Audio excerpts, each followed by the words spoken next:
জল্পনার অবসান হলো। বেশ কয়েক মাস ধরে দাদার অনুগামীদের উদ্যোগে হওয়া বিভিন্ন সভায় ছিল না কোনো রাজনৈতিক রং। স্বাভাবিকভাবে প্রশ্ন উঠছিল, তবে কি তৃণমূল কংগ্রেসের সঙ্গে দূরত্ব বাড়ছে শুভেন্দু অধিকারীর? আজ মন্ত্রিসভা থেকে পদত্যাগ করলেন শুভেন্দু অধিকারী। তার পদত্যাগ পত্র তিনি রাজ্যপালের কাছে পাঠিয়েছেন। তার আগামী রাজনৈতিক কর্মসূচি সম্পর্কে প্রশ্নচিহ্ন থেকেই যায়। তিনি প্রকাশ্য সভায় মানুষের হয়ে কাজ করতে গেলে কোনো পদ লাগে না এমনই দাবি করলেও সূত্রের খবর হয়তো তিনি কোনো রাজনৈতিক দলের যোগদান করতে চলেছেন। এ প্রসঙ্গে বর্ধমান শহরের বিভিন্ন রাজনৈতিক দলের নেতৃত্বে বক্তব্য আমরা শুনে নেব। দেখুন, শুভেন্দু অধিকারী মন্ত্রিত্ব ত্যাগ করবেন, তৃণমূল কংগ্রেসের পার্টি ত্যাগ করবেন, এই অ্যানাউন্সমেন্টটা শুধুমাত্র সময়ের অপেক্ষা ছিল। আজকে আপনি দেখছেন যে শুধুমাত্র দিদির ভাইপো অভিষেক বন্দ্যোপাধ্যায়কে প্রমোট করার জন্য কিভাবে উনি আজকে শুভেন্দু অধিকারীর মতো একজন লিডারশিপের এগেনস্টে উনি গেলেন। আজকে কেন দিদির কেন সৎসাহস নেই শুভেন্দু অধিকারীর সঙ্গে ফেস টু ফেস মিটিং করার? আজকে কেন সৌগত রায়কে ছুটতে হচ্ছে?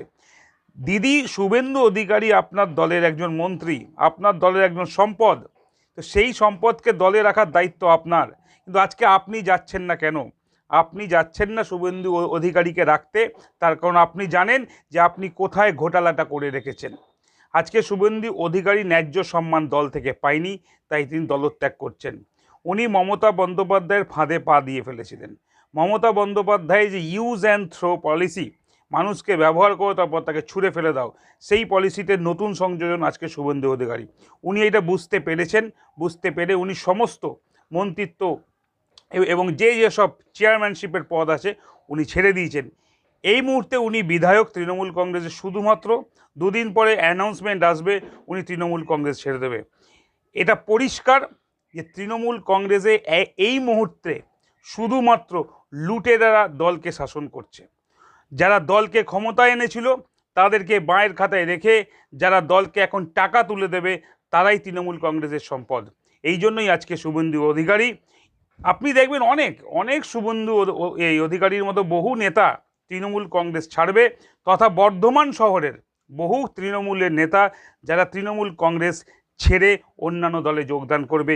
এর জন্য দায়ী শুধুমাত্র মমতা বন্দ্যোপাধ্যায়। তিনি যেই দিকে আজকে তৃণমূল কংগ্রেসকে নিয়ে যাচ্ছেন তারা বাঁয়ের খাতায় চলে গেছে, মানুষের কাছ থেকে তাদের গ্রহণযোগ্যতা তলানিতে গিয়ে ঠেকিয়েছে। দেখুন, দীর্ঘদিন ধরে আমরা বলে আসছি যে মাননীয়ার কাছ থেকে মানুষেরা মুখ ফিরিয়েছে। শুধু মাননীয়ার কাছ থেকে সাধারণ মানুষ মুখ ফেরাননি, ওনার মন্ত্রীও আজকে মুখ ফিরিয়ে নিচ্ছেন এবং দল ত্যাগ করছে। আমরা দীর্ঘদিন ধরে এটাও বলে আসছি যে ওনাদের দলে দুটোই পোস্ট, বাদবাকি সব ল্যাম্প পোস্ট। তো উনি ল্যাম্প পোস্ট হয়ে থাকতে চাননি, ওই জন্যই দল ছেড়েছেন, মন্ত্রিত্ব ছেড়েছেন। দীর্ঘদিন ধরে চারিদিক থেকে আপনাদের মাধ্যমে বলুন, যেখান থেকে হোক এরকম খবর আসছে। এই ব্যাপারে আমার উনি তো রাজ্যের মন্ত্রী ছিলেন, তো এই ব্যাপারে রাজ্য নেতৃত্ব কেন্দ্রীয় নেতৃত্বই বলতে পারবেন। এই ব্যাপারে জেলা স্তরে আমরা থেকে এই ব্যাপারগুলো বলতে পারি না। এখন তৃণমূল কংগ্রেসের হাল খুব খারাপ, কোনো সন্দেহ নেই।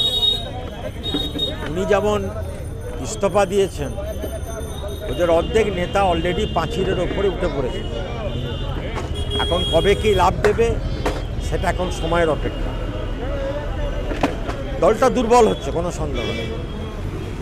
মানুষের কাছে একটা দুর্নীতিগ্রস্ত দল বলেই এখন মানুষের কাছে পরিচিত। কারণ মানুষ বিচার করে তৃণমূলের একটা নিচতলার কর্মী কেমন কাজ করছে, তার উপরে ওপরতলা বিচার করে। পঞ্চায়েতের থেকে শুরু করে জেলা পরিষদ বিভিন্ন জায়গাতে যারাই তৃণমূল কংগ্রেস করছে তাদের আপাতমস্ত দুর্নীতি আজকে গোটা পার্টিটা জনগণের কাছে ঘৃণিত প্রমাণিত হয়ে গেছে। এখন এই অবস্থায় আরও অনেকেই কেটে পড়বেন হয়তো ওদের দল থেকে।